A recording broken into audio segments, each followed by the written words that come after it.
ती कॅश ठेवली आहे, जरा जाऊन विचार, जरा बघ ना.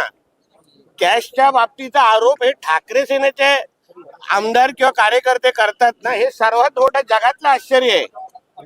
कधीतरी कर्जतच्या फार्म हाऊसवर तुम्ही सगळेजण पहिले चाला आणि जमिनीमध्ये किती कॅश खोदून ठेवली आहे हे जरा उद्धव ठाकरे आणि आदित्य ठाकरेला विचारा ना, जरा विचारा. आणि त्यांनी तर कॅश, या सगळ्या कॅश वीसच्या बाबतीमध्ये त्यांनी तर बोलूच नाही, त्यांनी तर बोलूच नाही. नाहीतर एकदा सर्च ऑपरेशन कधीतरी कर्जतच्या फार्म हाऊसचं घ्यायला लागेल, मग पळापळ होईल कशी. आणि व्हिडिओ आलेला आहे, आता सत्यता तपासतील ना. सत्यता तपासल्यानंतर बोला. एकदा कुणीतरी आरोप केला म्हणजे त्यांनीच कॅश घेतलेली आहे, असे किती आरोप झाले. नंतर काय झालंय, तुमच्या एक दिवसाची ती बातमी एन्जॉय करा ना. आदित्य ठाकरे असं म्हणतात की सरकार आदित्य ठाकरे काय म्हणताय? आदित्य ठाकरे असं म्हटले की सरकार हे तुपाशी आहे आणि शेतकरी उपाशी आहे. हो बापरे, म्हणून तो बोलतो ना, उद्धव ठाकरे तुपाशी, शिवसैनिक उपाशी, तोच विषय आहे हा.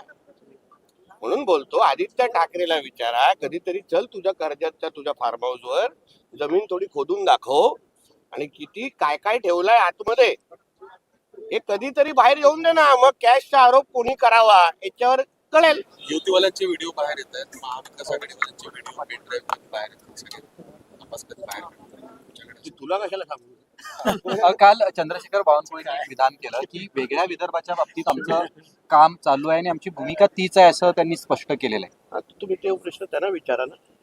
तुमची भूमिका काय आहे?